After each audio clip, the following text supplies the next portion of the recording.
Hey guys, आप सभी लोगों का स्वागत है क्यूरेटिव योगा का एक नए फ्रेश और कमाल एपिसोड में।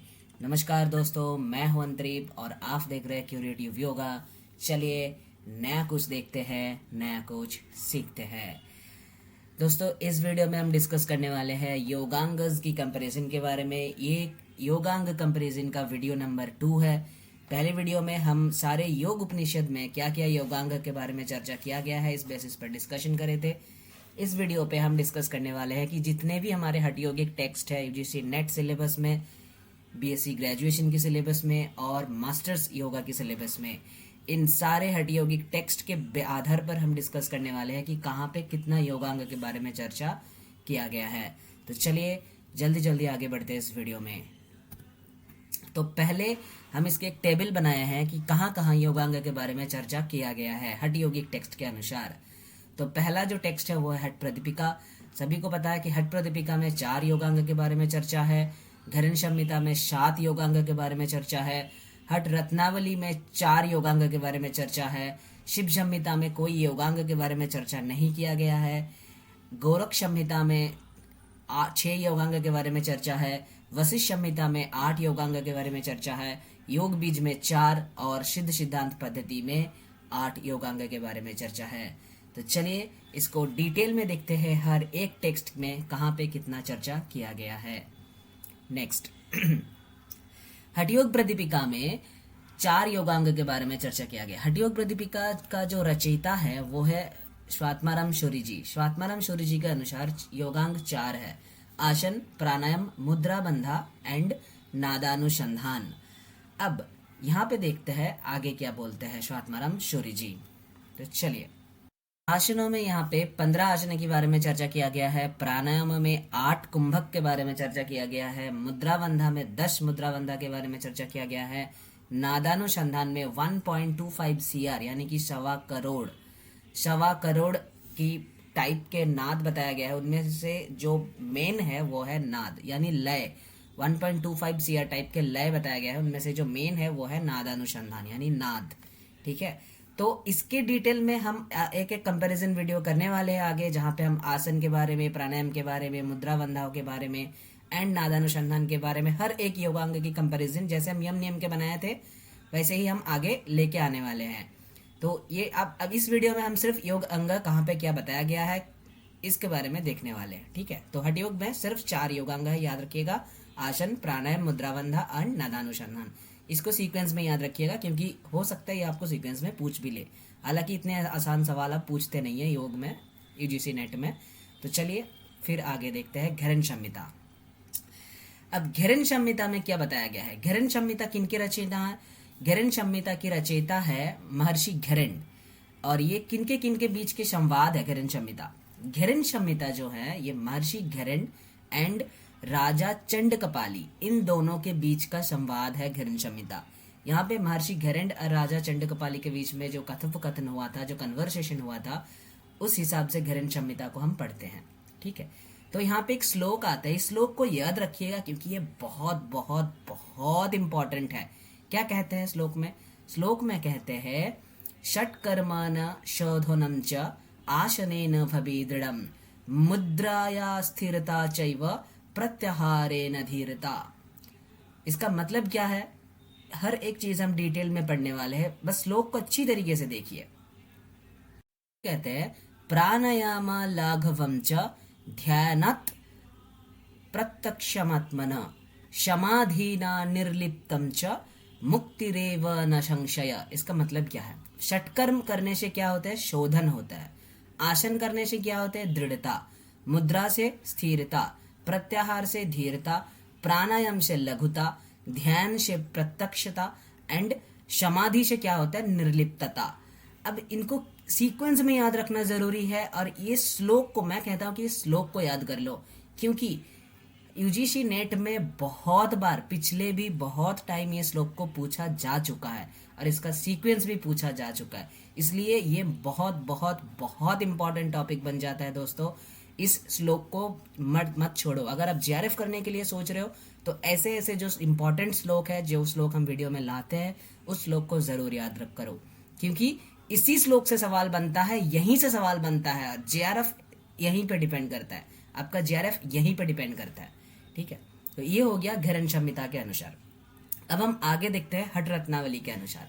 देखिए, हठ रत्नावली में 4 योगांग के बारे में चर्चा किया गया है। कौन सा? मंत्र योग, लय योग, राज योग, हठ योग। अब सीक्वेंस याद रखना, क्योंकि ये सीक्वेंस आगे आपको चेंज मिलेगा। क्यों? मंत्र लय राज हठ, मंत्र लय राज हठ, ये सीक्वेंस जो है MLRH, यहाँ पे इसे इसको याद रखने का तरीका है कि हठ रत्नावली नाम में हठ है, तो हठ रत्नावली में हठ योग जो है वो लास्ट में आता है। ऐसे करके इसको याद रखिएगा, हठ रत्नावली में हठ योग लास्ट में आता है। अब हठ रत्नावली का रचनाकार कौन है इनके रचयिता? इनके रचयिता है श्रीनिवास योगी। इनका पूरा नाम जो है श्रीनिवास भट्ट है। इनको आपको कहीं कहीं श्रीनिवास योगी देखने को भी। देखते हैं मंत्र योग के बारे में क्या कहते हैं। मंत्र योग के बारे में कहते हैं कि विभिन्न अंगों के लिए मंत्र निर्धारण करके विद्वान पुरुष क्या करते हैं? विद्वान पुरुष मंत्र का उच्चारण करते हैं। इसी को मंत्र योग कहा गया है हठ रत्नावली का। अब इनका डेफिनेशन इतना महत्वपूर्ण नहीं है, यहाँ से इतना क्वेश्चन नहीं पूछा जाता है, लेकिन सीक्वेंस में क्वेश्चन होता ही होता है। लय में क्या कहते हैं? लय में यहाँ पर भी सेम कहा गया है, हठ योग में जैसा कहा गया है यहाँ पर भी 1.25 CR यानी कि 1.25 करोड़ टाइप के लय यहाँ पे भी मेंशन किया गया है। ठीक है, 1.25 करोड़ टाइप के लय यहाँ पर भी मेंशन किया गया है। राजयोग के बारे में क्या कहते हैं? राजयोग के बारे में कहते हुए बताया कि समाधि को राजयोग के समान माना गया है। यहाँ पर समाधि को राजयोग के समान माना गया है, यानी दर्जा दिया गया है। ठीक है, अब आगे हठ योग। हठ योग के लिए कुछ अभ्यास बताया गया है। अब अभ्यासों में क्या है? हठ योग के अंग के तरीके पे बताया गया है। 10 आसन है, 8 कुंभक है, 8 शुद्धि क्रिया है, 84 आसन है। याद रखिएगा दोस्तों, हर टेक्स्ट में हम षट क्रिया पढ़ते हैं। षट क्रिया हर एक टेक्स्ट में हमने षट क्रिया पढ़ते हैं, लेकिन यहाँ पे हठ रत्नावली एक ऐसा टेक्स्ट है जहाँ पे षट क्रिया नहीं अष्ट क्रिया बताया गया है। अष्ट क्रिया। अब कुंभक यहाँ पे 9 बताया गया है, 8 नहीं, कुंभक यहाँ पे 9 बताया गया है, इसको करेक्ट कर लीजिएगा। यहाँ पे 9 कुंभक बताया गया है, यानी कि नव कुंभक। और अष्ट क्रिया ये कहाँ कहते हैं? हठ रत्नावली में कहते हैं। अब इसके डिटेल्ड वीडियो कुंभक क्या है, क्रिया किया है, अष्ट क्रिया कौन कौन सी है, इस सब हम डिटेल में डिस्कस करने वाले हैं अलग वीडियो में। आसन के कंपैरिजन, कुंभक के कंपैरिजन हम जब बनाएंगे तब। इसका सीक्वेंस याद रखिएगा, 4 योगांग का सीक्वेंस क्या है? मंत्र लय राज हठ, मंत्र लय राज हठ। ठीक है, अब आगे बढ़ते हैं और देखते हैं नेक्स्ट क्या है। नेक्स्ट है वशिष्ठ संहिता। वशिष्ठ संहिता क्या रचनाकार कौन है? किनके द्वारा रचना हुआ है वशिष्ठ संहिता का? वशिष्ठ संहिता का रचयिता है महर्षि वशिष्ठ। अब ये भी एक कन्वर्सेशन की तरीके में इसको भी लिखा गया है। किनके बीच के संवाद है ये है महर्षि वशिष्ठ एंड उनका पुत्र महर्षि वशिष्ठ एंड उनका बेटा शक्ति, इन दोनों के बीच का संवाद है। यहाँ पे सीधा अष्टांग योग का चर्चा करते हैं, सीधा अष्टांग योग की चर्चा यहाँ पे करते हैं। 10 यम बताते हैं, 10 नियम बताते हैं। इनका डिटेल वीडियो आपको मिल जाएगा ऑलरेडी, यम नियम कंपैरिजन जो हमने बना कर रखा है हमारे चैनल में, जब जाके देख सकते हो वहाँ पे आपको इनका डिटेल वीडियो मिल जाएगा, लिंक मैं डिस्क्रिप्शन में डाल दूंगा। फिर आसन के बारे में बताते हुए 10 आसन के बारे में बताया। प्राणायाम 3 तरीके यानी कि पूरक, रेचक, कुंभक, तीनों टाइप्स बताया प्राणायाम का। ठीक है, ऐसा कोई अलग कुंभक मेंशन नहीं किया गया यहाँ पे। प्रत्याहार 4 तरीके की प्रत्याहार, यानी कि 4 तरीके से आप कर सकते हो प्रत्याहार को। ठीक है, या प्रत्याहार का 4 पार्ट नहीं, 4 तरीके से आप प्रत्याहार कर सकते हो, ऐसा बताया हुआ है। धारणा 5 बताया हुआ है। 5 मतलब पंच महाभूत पे आप धारणा कर सकते हो, 5 महाभूत पर आप धारणा कर सकते हो, ऐसे बताया। पंच महाभूत पे धारणा के लिए बताया, इसीलिए 5 मेंशन किया हुआ है। ध्यान, अब ध्यान आप पूछोगे 6 तरीके का ध्यान कैसे सर? ध्यान देखो, ध्यान का मेनली 2 टाइप्स होता है, शगुन एंड निर्गुण। अब निर्गुण होता है 1 टाइप, लेकिन शगुन 5 तरीके का होता है। जो शगुन ध्यान है वो 5 तरीके का होता है, इसीलिए टोटल ध्यान अगर पूछो तो वो 6 बन जाता। ठीक है, समाधि का कोई अलग से टाइप नहीं मेंशन किया गया है। समाधि का कोई अलग से कुछ टाइप नहीं है, कुछ नहीं है, सिंपल जिसको हम समाधि मानते हैं, अंतिम अवस्था, उनको ही समाधि यहाँ पर भी माना गया है। जैसे कि पतंजलि मानते हैं, वैसे ही यहाँ पे अंतिम अवस्था को समाधि माना गया है। योग के सर्वोच्च जो अवस्था है उनको ही समाधि माना गया है। ठीक है, आगे देखते हैं। वशिष्ठ संहिता हो गया, यहाँ पे अष्टांग योग की चर्चा किया गया है। आगे गोरक्ष संहिता। गोरक्ष संहिता में क्या, षडांग योग, सीधा सीधा यहाँ पर भी चर्चा करते हैं, लेकिन षडांग योग का चर्चा करते हैं। ठीक है, गोरक्ष संहिता पे क्या क्या, आसन, प्राणायाम, प्रत्याहार, धारणा, ध्यान, समाधि। षडांग योग आपको कहीं पर भी मिले, श्लोक इंपॉर्टेंट नहीं है, लेकिन आप चाहो तो याद कर सकते हो, इसका श्लोक इंपॉर्टेंट नहीं है। श्लोक घेरन संहिता का बहुत बहुत इंपॉर्टेंट है। ठीक है, तो यहाँ पे जो षडांग योग बताया, वहां पे क्या कहते हैं, सीधा सीधा 6 अंग, यानी यम नियम को आप बात दे दो, यम नियम को छोड़कर बाकी जो 6 अंग है उसको यहाँ पे कहते हैं षडांग योग। आसन, प्राणायाम, प्रत्याहार, धारणा, ध्यान, समाधि। आसन कहते हुए बताया 2 आसन के बारे में चर्चा किया गया है, इसके डिटेल आने वाले हैं वीडियो में। प्राणायाम 3, यानी पूरक, रेचक, कुंभक। कहीं पर भी अगर आपको 3 प्राणायाम के टाइप्स बोल रहे हैं तो पूरक, रेचक, कुंभक। लेकिन हठ योग पे जो प्राणायाम है वो अलग है। हठ योग में जो प्राणायाम है, हठ प्रदीपिका में, वो 8 कुंभक के बारे में कहते हैं। घेरन संहिता में भी कुंभक के बारे में कहते हैं। ठीक है, हठ रत्नावली में भी नव कुंभक कहा गया है, लेकिन यहाँ पे कोई अलग तरीके से कुंभक मेंशन नहीं किया गया है, बस 3 टाइप बता दिया, पूरक, रेचक, कुंभक। ठीक है, इसका रेशियो बताया हुआ है, वो प्राणायाम के वीडियो में आएंगे, उस पर डिटेल्स हम चर्चा करेंगे प्राणायाम की वीडियो में। फिर देखते हैं प्रत्याहार। प्रत्याहार क्या कहते हैं कि जैसे चंद्रमा की रोशनी यानी चंद्रमा की जो किरण होती है, उन किरणों से, जैसे क्या होता है, उन किरणों से भरी हुई धारा अंधकार को भी दूर कर देती है। यानी जब चंद्रमा की किरणें पड़ती हैं कहीं पे, या किसी तरीके की जब लाइट पड़ती है, तो क्या होता है कि आपका अंधेरा जो है वो हट जाता है। इसी तरीके से कहते हैं, वैसे ही उसके अविनिष्प्रवेश, यानी कि अविनिष्प्रवेश का मतलब होता है अवस्था, यानी कि उसकी उसी तरीके की जो अवस्था होती है उसको कहते हैं प्रत्याहार। इसका थोड़ा इसको डिटेल में समझते हैं, प्रत्याहार क्या है। देखिए, जब हम प्रत्याहार का एक्चुअल अगर मीनिंग देखने जाए तो वही मीनिंग है जो हम पढ़ के आते हैं, क्या कि अपने जो चित्त है, चित्तों को अंतर्मुखी करना, यानी बाहर के जो विषय है उन विषयों से हटा के चित्त को अंतर्मुखी करो, इसको ही कहते हैं। जब आप अंतर्मुखी करोगे तो आपको एक्चुअल चीजें दिखने लगेंगे। ये वैसे ही होगा जैसे किरण पड़ने से, कुछ अंधेरा अगर कोई जगह है उस पर किरण पड़ने से जैसे अंधेरा हट जाता है, वो चीजें आपको दिखने लगती है, वैसे ही अगर हम प्रत्याहार करेंगे तो वो चीजें भी हमें डिटेल में देखने लगेंगे, वो चीजें भी हम देख पाएंगे, हम अपने अंतर को देख सकते हैं। इसी तरीके से हम आत्म ज्ञान को भी लाभ कर सकते हैं, तो इसी को कहा गया है प्रत्याहार। अब आते हैं धारणा। धारणा वही सेम बात कहते हैं, पंच महाभूत पर धारणा करने के लिए। ध्यान में भी सेम चीजें कहा गया है, 6 टाइप्स ऑफ ध्यान, यानी कि 1 टाइप, यानी कि एक तरीके का जो है वो है सगुण ध्यान, निर्गुण ध्यान, एंड 5 तरीके का शगुन ध्यान, टोटल हो गया 6। अब आते हैं समाधि। समाधि कहते हुए बताया कि आत्मा और परमात्मा की मिलन, ये सीधा सिंपल सा डेफिनेशन है, आत्मा परमात्मा के मिलन, यानी कि जो अंतिम अवस्था है, जो एक्चुअल स्टेट है योग का, उसको कहते हैं समाधि। फिर आते हैं योग बीज। अब योग बीज के रचयिता कौन है? योग बीज के रचयिता है गुरु गोरक्षनाथ, ये भी गुरु गोरक्षनाथ ही है योग बीज के रचयिता। अब आगे सीधे सिद्धांत पद्धति मिलेंगे, उनका भी रचयिता गुरु गोरक्षनाथ ही है, उसका भी गुरु गोरक्षनाथ है। ओके, चलो यहाँ पर भी 4 बताया गया है, मंत्र, लय, हठ, राज। ये सीक्वेंस देखो, पहले जब हम हठ रत्नावली पे पढ़े थे सीक्वेंस था मंत्र, लय, राज, हठ। अब योग बीज में जब हम आएंगे, यहाँ पे सीक्वेंस क्या है, इन दोनों को चेंज कर दिया गया। हठ रत्नावली में हठ था लास्ट में, अब योग बीज में राजयोग लास्ट में।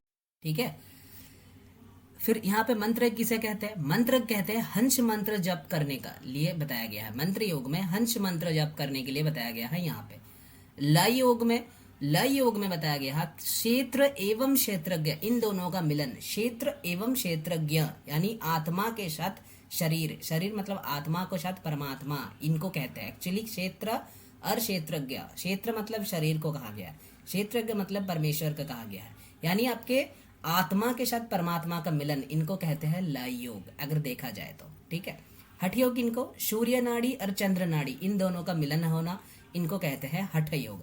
ये हम सभी को पता होता है, ह का मतलब है सूर्य नाड़ी, ठ का मतलब है चंद्र नाड़ी, यानी ह ठ सूर्य और चंद्र का मिलन, इसको कहते हैं हठ योग। अब आते हैं राजयोग पर। राजयोग क्या है? राजयोग है प्राण एवं अपान, इन दोनों की एकता, प्राण अपान की एकता को कहा गया है राजयोग यहाँ पे। ठीक है, फिर योग बीज में आगे कहते हुए, ये एक्चुअली योग बीज जो है ये गुरु गोरक्षनाथ द्वारा रचना है, लेकिन यहाँ पे पार्वती माता एंड भगवान श्री आदिनाथ इन दोनों का बीच का संवाद है ये। तो यहाँ पे माँ पार्वती क्वेश्चन पूछ रहे हैं भगवान आदिनाथ से और वो बता रहे हैं आंसर में। तो इस तरीके से इस चीज को प्रेजेंट किया गया है योग बीज को, है ना। अब देखते हैं यहाँ पे योग के मार्ग बताते हुए भगवान श्री आदिनाथ ने बताया, 2 तरीके का कुंभक बताया, त्रिबंध की चर्चा किया गया है, 2 आसन भी बताया गया है। कुंभक कौन कौन सी है? 2 तरीके, एक तो शहीद, एक केवली। शहीद और केवला कुंभका, ठीक है। शहीद के अंदर 4 कुंभक है, सूर्यवेदी, उज्जाई, शीतली और वस्त्रिका। इनको हम डिटेल में पढ़ेंगे आगे जब हम प्राणायाम की सीक्वेंस बनाएंगे तब। फिर केवल कुंभक वो होता है, अगर केवल कुंभक सिद्ध हो जाए तो आपको शहीद कुंभक करने की कोई आवश्यकता नहीं है, ऐसा बताया गया है इस टेक्स्ट में, ठीक है। फिर हम आते हैं त्रिबंधा पर। त्रिबंधा पे क्या? त्रिबंधा में बताया जलंधर बंध, मूल बंध एंड उडियान बंध, ये तीनों बंध है, हम सबको पता है। इन तीनों बंधों के बारे में चर्चा किया गया है। फिर 2 आसन के बारे में चर्चा किया गया है, कौन कौन सा? पद्मासन और वज्रासन। अब ये कैसे करना है, इनका फल क्या है, ये हम आगे देखेंगे सीक्वेंस में, आसन के सीक्वेंस में। यहाँ पे बताया गया है त्रिबंध, 2 आसन और 2 तरीके की कुंभक, शहीद और केवली, ठीक है। अगर योगांग पूछे तो 4 है, मंत्र योग, लय योग, हठ योग एंड राजयोग, ठीक है। ये 4 योगांग के बारे में चर्चा किया गया है। अब आते हैं हमारा लास्ट टॉपिक, सिद्ध सिद्धांत पद्धति। सिद्ध सिद्धांत पद्धति में सीधा यहाँ पे चर्चा किया गया है 8 योगांग के बारे में। कौन से अध्याय में है? ये दूसरे अध्याय में है, दूसरे अध्याय में सिद्ध सिद्धांत पद्धति में दूसरे अध्याय में ऐसा चर्चा किया गया है, ठीक है। अब ये भी किनके रचयिता है? इनका रचयिता कौन है? इनका रचयिता है गुरु गोरक्षनाथ, ठीक है। अब देखते हैं अष्टांग योग क्या है। यम किनको बताया गया? यहाँ पे 10 यम 10 नियम नहीं बताया गया, ये आपको यम नियम के सीरीज में नहीं मिलेगा, ठीक है, क्योंकि यहाँ पे कोई चर्चा किया ही नहीं गया यम नियम के बारे में, 10-10 या 5-5 कुछ नहीं। यम सीधा साधा बताया, इंद्रियों को वश में लेकर दंडों को सहना, इसको कहते हैं यम। नियम क्या है? मन को नियंत्रण करना, इसको कहते हैं नियम। अब इंद्रियों को वश में करना यानी यम, मन को नियंत्रण करना यानी नियम। आसन क्या है? स्व यानी खुद के स्वरूप में चेतना की स्थापन करना, खुद के जो स्वरूप है, खुद के स्वरूप में अगर आप अपने चेतना की स्थापन कर पाते हो तो उसको कहते हैं आसन। प्राणायाम कहते हुए क्या बताया? प्राणायाम कहते हुए बताया कि नाड़ियों में प्राण की प्रवाह को स्थिर करना। देखो कितने डेप्थ में बताते हैं, गुरु गोरक्षनाथ की जो बुक्स है बहुत डेप्थ में डिस्कशन होती है इनमें, ठीक है। नाड़ियों में प्राण के प्रवाह को स्थिर करना यानी एक सीक्वेंस में प्रवाह चलना, प्राण की स्थिर मतलब रोकना नहीं, एक सीक्वेंस में चलाओ, एक सीक्वेंस में करो, इसको कहते हैं हम कुंभक कहते हैं ना, कुंभक जिसको हम कहते हैं, उस कुंभक की डेफिनेशन को ही बताया लेकिन डेप्थ में। जैसे हमें पता है प्राण की प्रवाह कहाँ होती है शरीर में? नाड़ियों में होती है ना, जो हम 72,000 नाड़ियाँ पढ़ते हैं। नाड़ियों के भी हम कंपैरिजन वीडियो लेके आने वाले हैं, हर एक जगह में कितना कितना बताया। लेकिन जो प्राण की प्रवाह होती है शरीर में वो कहाँ होती है? नाड़ियों में। इसीलिए इन्होंने मेंशन कर दिया कि नाड़ियों में जो प्राण की प्रवाह होती है उनको स्थिर करना किसके जरिए करेंगे? प्राणायाम के जरिए करते हैं, इसी को प्राणायाम कहते हैं, ठीक है। फिर प्रत्याहार, प्रत्याहार कहते हुए बताया इंद्रियों को अंतर्मुखी करना। हर एक जगह में प्रत्याहार का ये डेफिनेशन आपको मिलेगा। प्रत्याहार का मेन मतलब ही ये होता है कि इंद्रियों जो बाहर की तरफ विषय की ओर भाग रहे हैं उनको आप अंतर्मुखी करो, यानी कि उनको कंट्रोल करो, इनको कहते हैं प्रत्याहार। धारणा क्या कहते हैं? समस्त शरीर एक ही आत्मा है, समस्त ये जो शरीर है ये एक ही आत्मा है, इन चीजों पे धारणा करने के लिए कहा गया है, इनको कहते हैं धारणा। समस्त शरीर और एक आत्मा यानी इनकी एकता, इनको कहते हैं धारणा। ध्यान क्या है? ध्यान कहते हैं शव प्राप्तियों में क्षमता भाव रखना, यानी सेम मेंटलिटी, यानी क्षमता भाव, जो भगवत गीता में भी कहते हैं ना समत्तम योगिच्यते, क्षमता भाव को मेंटेन करने के लिए वही चीजें यहाँ पे कहा गया है, क्षमता भाव को रखना, इसको ध्यान कहते हैं। समाधि क्या कहते हैं? समाधि के बारे में कहते हैं अंतकरण में शव तत्वों की सम्यावस्था, यानी सम्यावस्था यानी इक्वानिमिटी, जिसका हम इक्विटी या इक्वानिमिटी कहते हैं, सम्यावस्था मेंटेन करना, इसको कहते हैं समाधि। तो ये हो गया सारे योगांगज, जितने भी हमारे योग हठ योग की टेक्स्ट है उन सारे हठयोगी टेक्स्ट में मौजूद जितने भी योगांगस थे उन सारे के कंपैरिजन वीडियो बन गया है आप लोगों के लिए। तो इसको एग्जाम्स के पहले जरूर लगा के जाइए, स्पेशली घरन संहिता जिन जिन की हम श्लोक बताए इंपॉर्टेंट है वो श्लोक जरूर याद करके जाना एग्जाम में, क्योंकि वहां से सवाल आपसे पूछा जाता ही जाता है और ये चीजें आपको मास्टर्स या ग्रेजुएशन सब में काम आने वाले हैं।